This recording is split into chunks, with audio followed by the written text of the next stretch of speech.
Yeah, it's been great. It was a year or so ago, I think we got the 10MX clock in.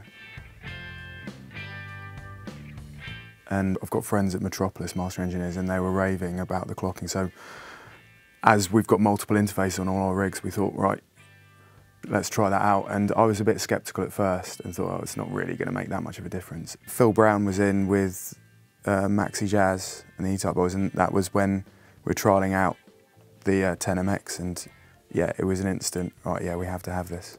We were A/B-ing it, and it was a night and day difference, and stereo imaging was great. The bass and the focus just was so much clearer between how we'd been clocking it off the Avid stuff before and the Antelope, so it was, yeah, an instant purchase. And then there's another engineer here, Robbie Nelson, and I think he's got your Orion 32 and has been raving about that as well. So yeah, I thought I'd have to get some of your gear and check it out.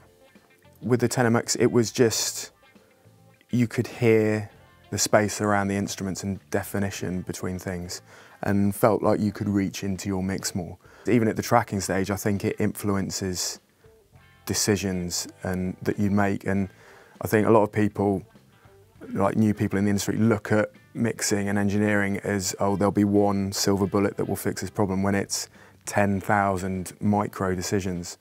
And when you can have something that enables you to make those decisions much quicker and trust what you're hearing, it makes everything flow a lot quicker.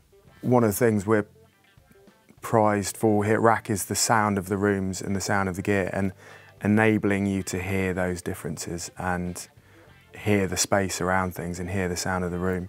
I think that definitely comes forward, and that extra detail is captured, and the clock helps us capture it.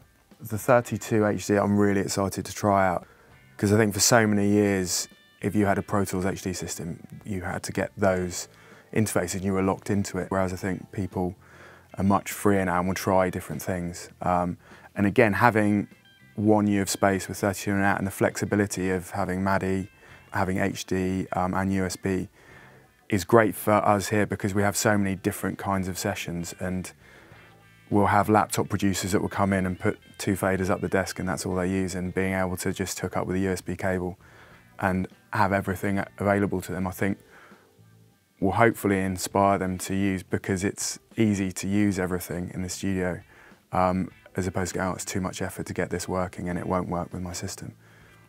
I think the Orion HD will be a big thing for us, and we're midway through an upgrade cycle of equipment here, because we're slowly moving to the new Mac Pros and new interfacing.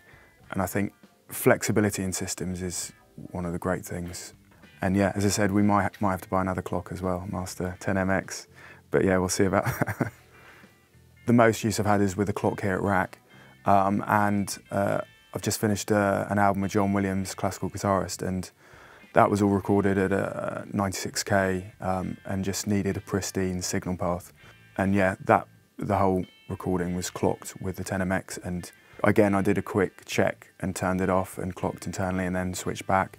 And yeah, night and day difference in that clarity and space around things. And with classical music, it's all about that detail that you want to hear, and that helps bring it out, I think. I think it's a really interesting way things are going, and especially as people are moving away from DSP systems, having it built into the interface, I think is a really good idea and really interesting. And I suppose you guys are leading the way with that sort of thing as well. An interface, it's something that you don't want to think about. I think you just want to know that you've got the best available and trust. And I think that's the main thing, is that you can trust in your equipment and get on with the process of making music. When you have to doubt and think about those bits of gear that just need to be invisible and work, that's when it becomes a problem. And I think having those solid drivers that make it work and you're not getting crashes and errors, you've just got something, you know, rock solid, and you can forget about it, which allows you to be more creative, as opposed to being a computer IT engineer trying to fix problems, or thinking that what you're hearing isn't quite right, and am I trusting that I'm making the right decision by EQing this, or making level decisions while I'm tracking. I like using outboard gear and plugins while I'm tracking and mixing, so being able to have that interfacing option is really great. I was looking for a new monitor controller, and it's the sort of bit in your chain I think a lot of people don't really think about, but that's probably the most important bit in your chain. You just need to trust what you're hearing. And so I've used that at my home studio, which I've got set up as a mix room and production room. And being able to flick between different sets of monitors, which I do all the time when I'm mixing, and setting the trim levels on the different set of speakers has been really great. So I've got that set up working, and also being able to sum signals together is a real bonus as well.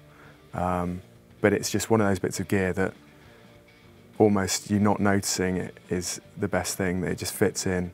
And also another thing that I didn't think I'd need that much are the individual headphone mixes as well, which I can set up with it from different sources. Yeah, which has been great. The Satori has been a great help, just probably speeding up workflow and being able to check things really quickly and setting the trim levels and headphone mixes. I think trusting what you're hearing has been great.